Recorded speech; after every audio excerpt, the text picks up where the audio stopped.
Welcome to the Real Estate Syndication Show. Whether you are a seasoned investor or building a new real estate business, this is the show for you. Whitney Sewell talks to top experts in the business. Our goal is to help you master real estate syndication. And now your host, Whitney Sewell. This is your daily real estate syndication show. I'm your host, Whitney Sewell. Today, our guest is Alex Martinez. Thanks for being on the show, Alex. Thank you for having me. I'm pleased to have you on the show. We haven't had too many guests that have talked about what you're an expert in. And this is something that anybody in the syndication business or apartment industry needs to know. And so, if we want to save some money here, you need to listen to this episode of Alex. And a little about Alex. He is an expert in maintenance and operations in apartments with more than 12 years of experience in the Dallas-Fort Worth area. Recently started his own company and now works on approximately 3,500 units, providing valuable services such as maintenance, deferred maintenance, occupancy marketing, inspections, and more. So, Alex, give us a little more about what your operations are about and what you do a little bit, and let's dive into the subject of maintenance and these different things that you're an expert in. Sure. It's very important to know about maintenance. Many people don't know.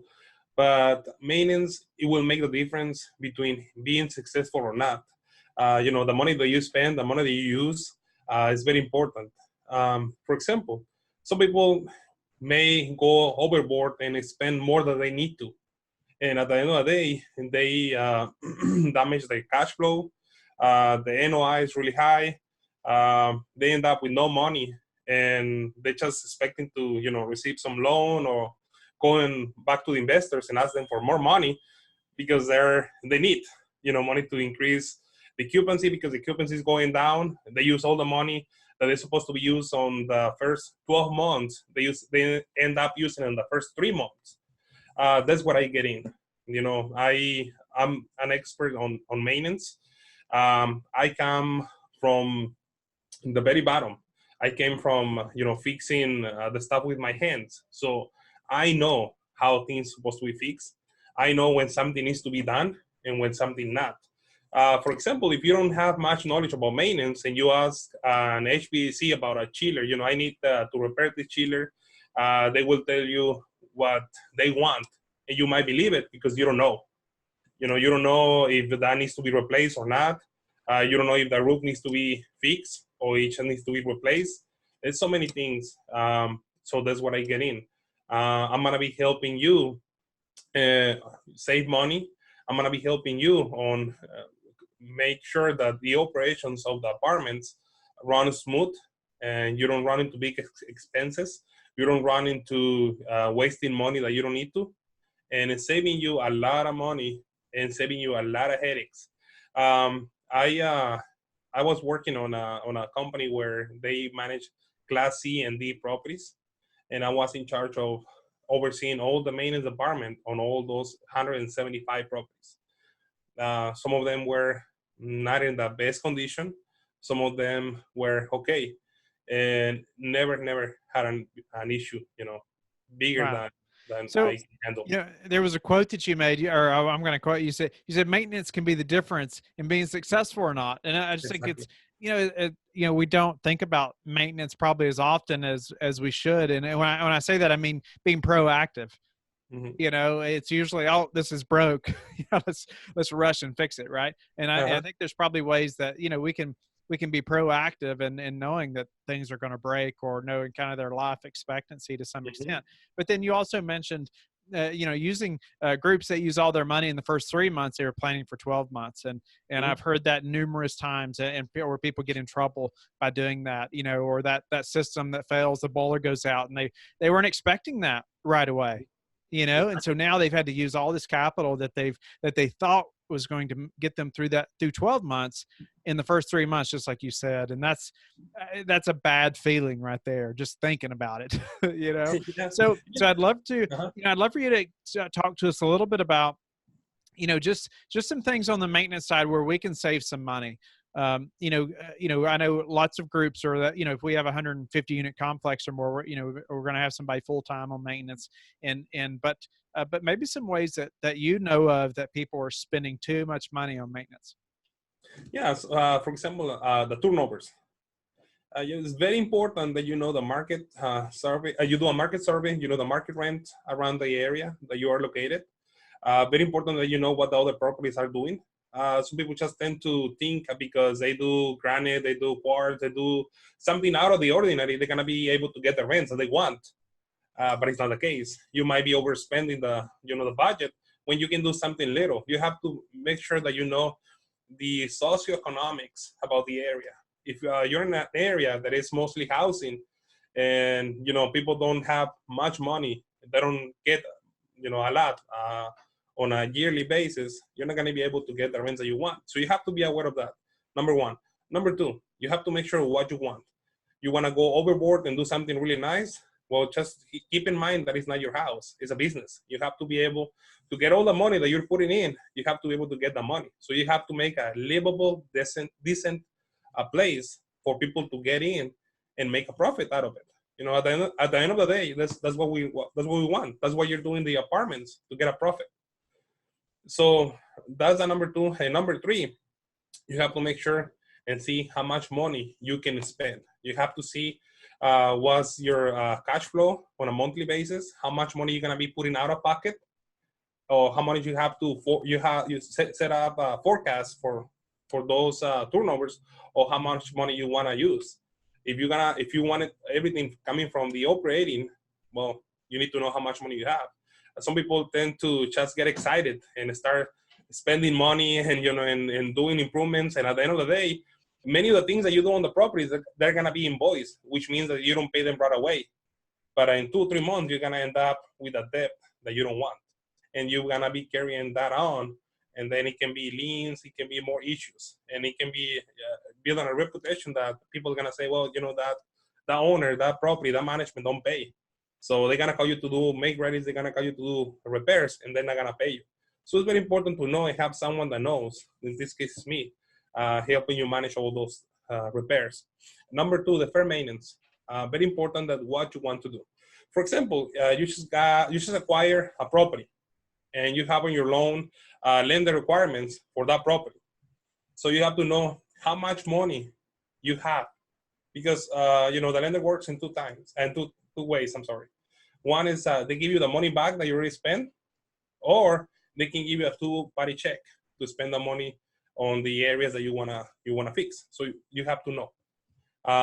Also, you have to know what stages are you gonna be doing those repairs. If you have roof, if you have parking, and if you have amenities such as pergola, laundry, etc., you need to know that you need to do first the very important, which is roof. You cannot fix the laundry. People are not gonna be happy if you fix the laundry and they have a leak from the roof. So you have to know what you're gonna spend. And the biggest of those items is gonna be the roof. It's gonna be the most expensive. So you need to know someone, or you need to have someone that can walk you through and get you the best deal, the best price, and go even below of what the lender is giving you. That way you can save money and spend the money where you need to spend the money, and stuff that can give you money back. You can put a pergola, a nice pergola with grills and so many things, really nice, really fancy, making the property really, really shiny and nice, but you're not gonna be getting any money out of it. So you need to put the money where you're gonna be getting money, because money make money, and that's where I come from. Yeah. So yeah, you got to put the money where it matters, right? Exactly. Yeah. So where, I guess, where are the mistakes that you've seen people make as far as, I know, like if they put granite in when really they probably should have put in something much cheaper. But what are some other things that people do as far as spending too much money in places that they probably didn't have to? Can I give you an example? Yes. Okay.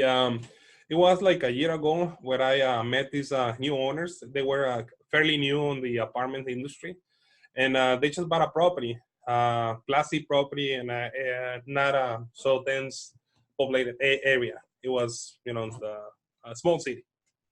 And they were saying, well, we want to do this, we want to do that, we want to do this, we want to do that, we want to fix this. And then I asked them, how much money do you have? And they told me, $300,000. I thought, well, that's not going to be enough for everything you want to do. Why don't you start with, first of all, analyzing the property. I knew the property. So start with the sewer. That's a big item, and after that, go to the roof. And when you fix that, then go to the occupancy, because that property was on I think it was on an 80% occupancy. So once you fix those two items and go to make readies, increase occupancy, then you're gonna get cash flow. Then you're gonna get some money, and out of the operations, you're gonna be able to get some money, plus whatever you have forecast, and with the investor or whatever, to do more repairs, to go above and make the property really pretty. But first of all, you have to start with the needs of the property. So that's one of the mistakes. Some owners, some investors, some people that buy properties, they tend to get really excited about the potential, the future, the money that they can make, but they don't see the reality of the property. You have to know what you're spending. You have to know what you have in order to know where you're going. If you don't know where you are, that's gonna be really difficult to go where you're going to go. Yeah. So yeah, you got to know where this money's going, what's planned for it. And I could see that happening as well. The 300,000, that seems like so much money. It is a lot of money. I mean, it's so much, but you're talking about a $30 million property. Yeah, $300,000 is not going to go very far putting on a roof or doing the driveway or replacing units. I mean, it's gone in a hurry, very, really fast. And so what are, maybe you can elaborate a little more. You went through it a little bit there, but just going through the process of maybe things that we need to keep in mind that are most important. Like, okay, like if we're rehabbing a property and we're thinking about, on the maintenance side, right? We're thinking about maybe some things that we should start with first to make sure, okay, these systems are in place, or the roof, or the exterior, or, the driveway. What are some things as far as deferred maintenance that we should be thinking about the order of replacing or repairing these things? Well, the first things that you have to be aware is roof, sewer, water leaks, and make readies. Those are the 4 things that you have to tackle right away.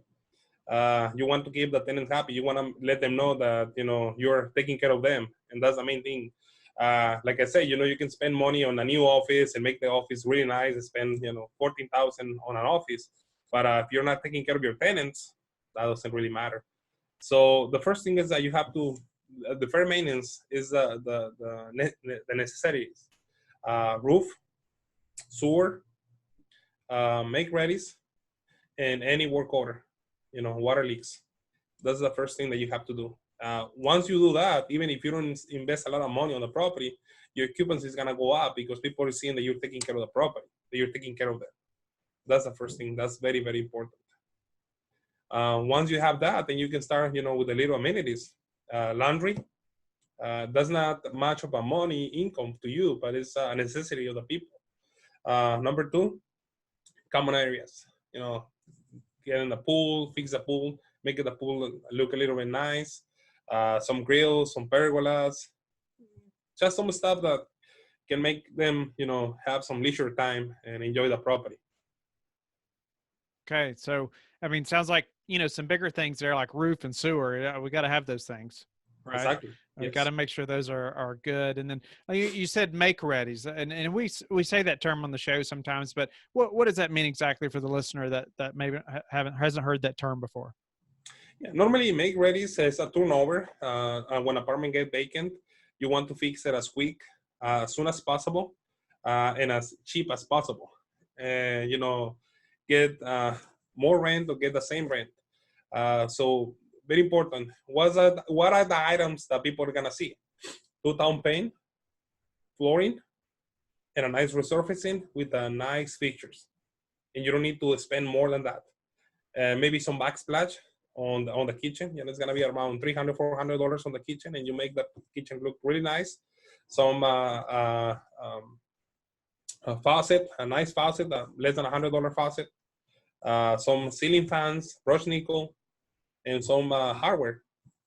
On all that, plus the flooring, you spend less than $3,000 or around $3,000 per unit. And with that, if you don't have much of that on the area, you can increase the rent too. You can maybe go $100-$200 more, and by the 6 or 12 months, you get all the money back, and you increase the value of the property. Not much, not rocket science. Don't go and do quartz. Don't go and do I don't know. I heard this a lot.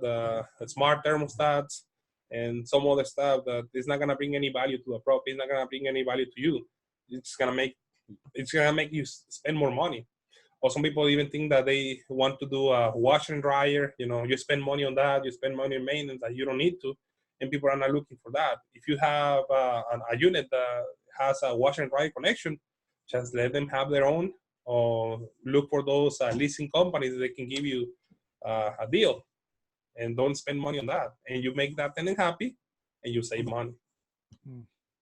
So what is the best process for processing work orders, that you've seen or that you like to see? So tenants, so they get, this process, or they understand also the process of submitting a work order, and then we know that we're completing that item or fixing it as soon as possible. Well, the best way to do that and take care of the work orders is, number one, checking the system.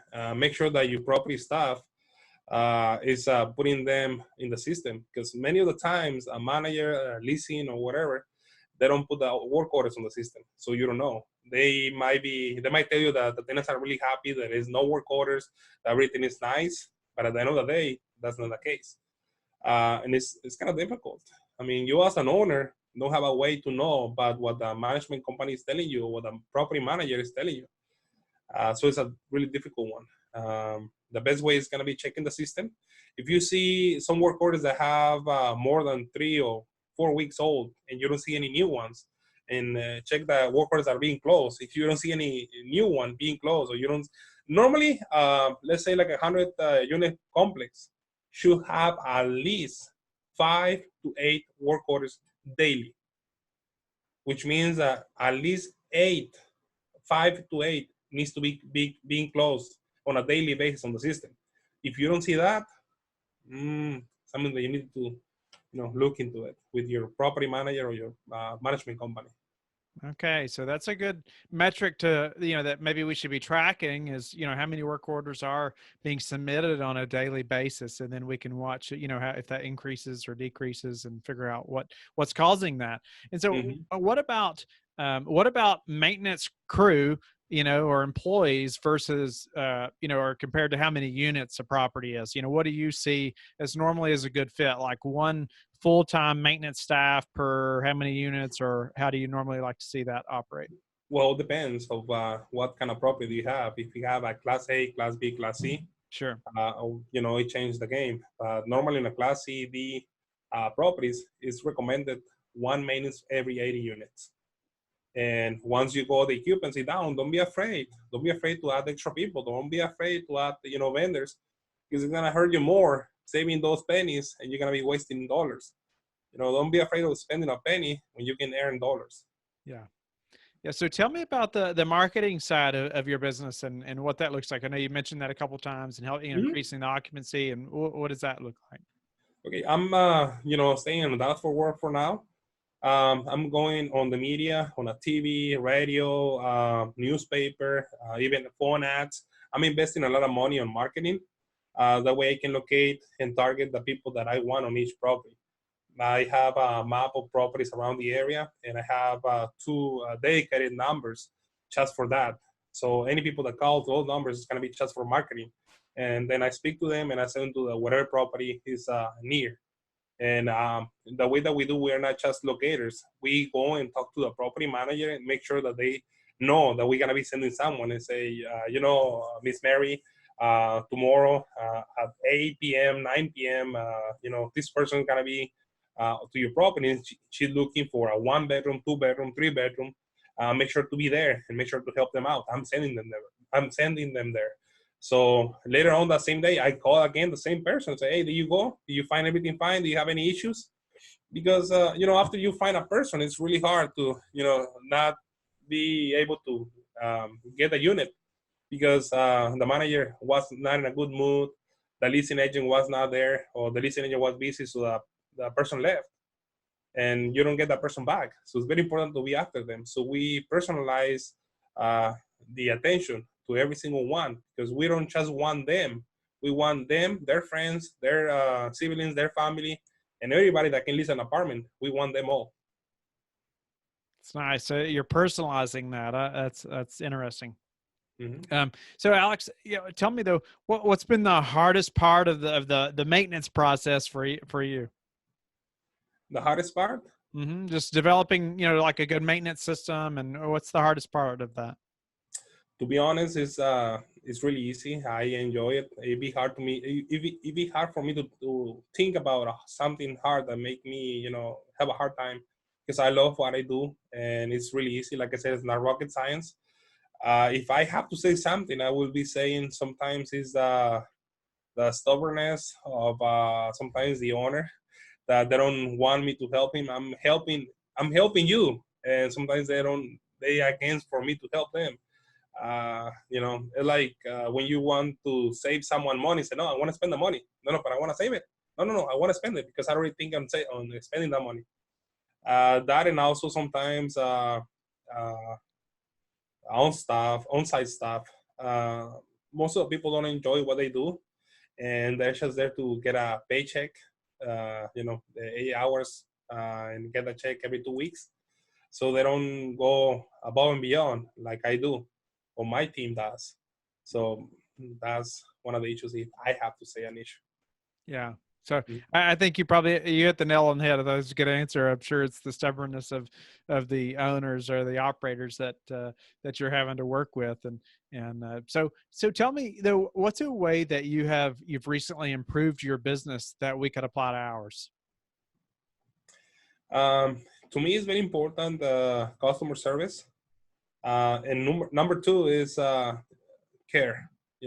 Care. That's nothing else. It's just care of what you do. Be mindful of others. Think of the client's money if it's yours. Think of the client's property if it's your property. It's your money. It's not that he's losing money. It's that it's your money too. To me, it's very important to make sure that you're successful, because if I'm doing something for you as a client, I'm sorry, if I'm doing something for you and you're my client, it's very important to me that you're successful, because that's a reputation that I want to build, and that's the marketing that I can buy. When you talk about me to someone that is a potential client, it's something that I cannot buy, something that I cannot purchase, because I help you out and you're helping me out now. So Alex, what would you say is the number one thing that's contributed to your success? Knowledge about maintenance, knowledge about operating, knowledge about this market. Because it's not, like I said, it's not rocket science. It's really simple. So it's not like I'm inventing the wheel. You just need to care. You just need to do it. That's simple. Sometimes things don't get done because people don't want to do them. That's the truth. So if you really focus yourself on doing them, you get it done. That's it. It's about being disciplined, isn't it? And knowing what needs to be done. I mean, ultimately, all of us don't have the knowledge that you have, to understand, the maintenance side like you do. And so, there may be deferred maintenance at times that we didn't even realize, but hopefully somebody on the team, or we hire somebody like yourself that doesn't know those things. And that's what's going to happen. In this business, it is such a team game, there's no way I can know everything about the entire process or how, apartment facility and, every detail of the AC unit versus, the roof and all this stuff. But that's why we're going to hire people like yourself and have a team of experts. Right. And so anyway, tell me though, how you like to give back. You can call me. You can go to Real Advice Real Advice AMGMT.com. I even get trouble with that. On my cell phone number 469-688-1553. Also, my email is alex@realadviceamgmt.com, like management. Thank you for listening to the Real Estate Syndication Show, brought to you by Life Bridge Capital. Life Bridge Capital works with investors nationwide to invest in real estate, while also donating 50% of its profits to assist parents who are committing to adoption. Life Bridge Capital, making a difference, one investor and one child at a time. Connect online at www.lifebridgecapital.com for free material and videos to further your success.